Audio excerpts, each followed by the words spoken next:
The Hydrosphere. Introduction. Hydrosphere. Have you ever heard this term?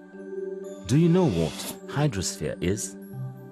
This is where we talk about the way water moves through the world. Water affects everything that happens in life, and hence anything that scientists describe when it comes to water is a part of the hydrosphere.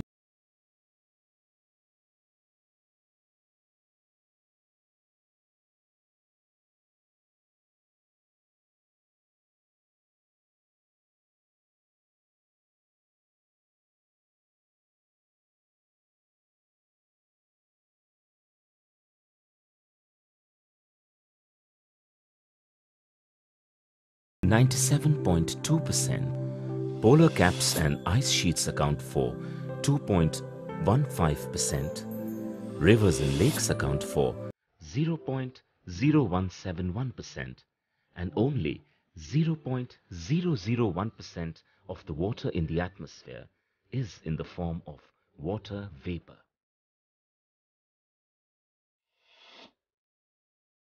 We see the hydrosphere mostly in the basins of lakes and oceans, where it has a depth of about 3 to 4 kilometers. In some parts of the Pacific Ocean, its depth is 9.7 kilometers.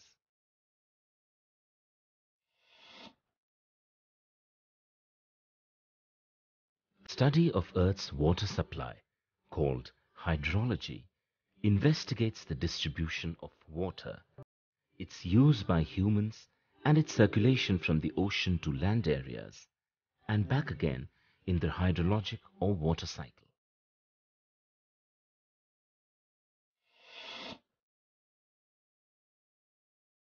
The hydrosphere helps regulate Earth's temperature and climate.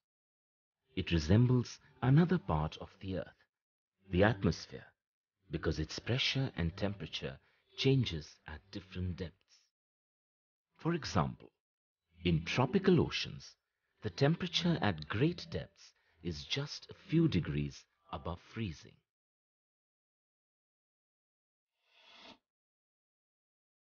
The chemical content of the hydrosphere does not change with variations of temperature and pressure, but it does vary according to whether the water body is a fresh water body or a salt water body.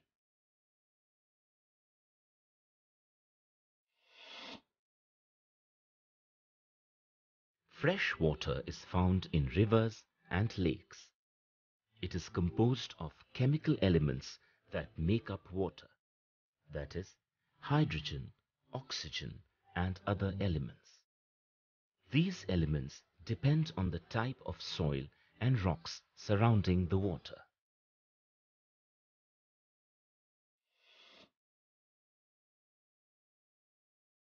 Salt water is found in oceans, seas, and closed lakes. Along with the elements that make up water, it always has a high content of sodium chloride. It also contains magnesium, sulfides, calcium, carbonates, bromides, potassium, and small amounts of gold, silver, and radium.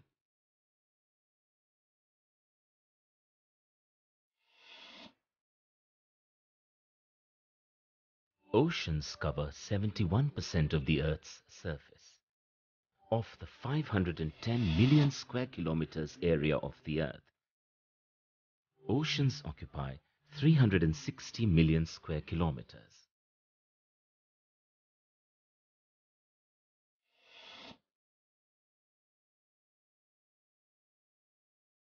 But how these oceans were formed? The semi-molten surface of prehistoric Earth was covered by volcanoes. Hot gases and water vapor given off by the volcanoes formed the Earth's early atmosphere.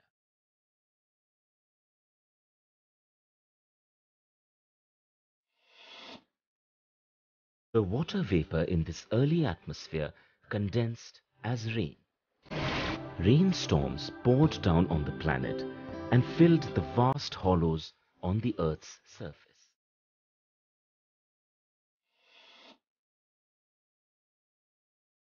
These huge pools of water, which was hot and acidic, formed the oceans. Later, plant life evolved and changed the composition of atmosphere and oceans.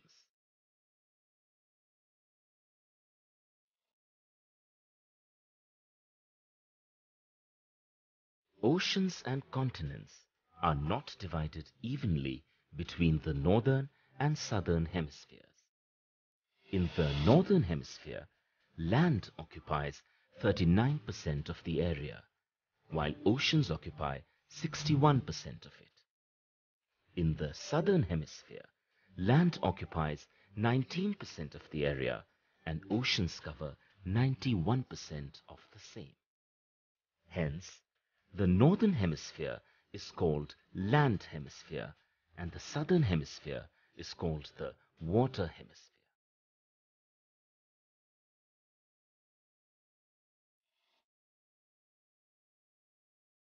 Let us have a look at the major oceans on the earth. The first one is the Pacific Ocean. It is the largest ocean and has more than half the water found in all the oceans in the world. It is as large as the Atlantic as well as the Indian Ocean combined and has the greatest average depth of 4,000 meters.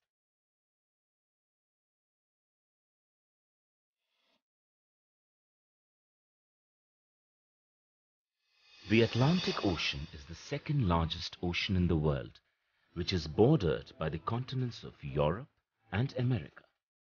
It has the longest coastline among all the oceans.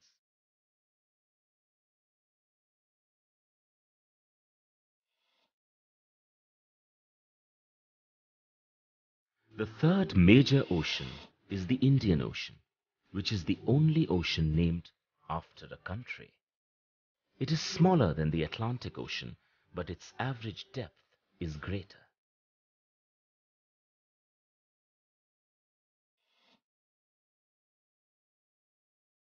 Among the Pacific Ocean, the Indian Ocean, and the Atlantic Ocean, the Atlantic Ocean is the shallowest with an average depth of 3,300 meters.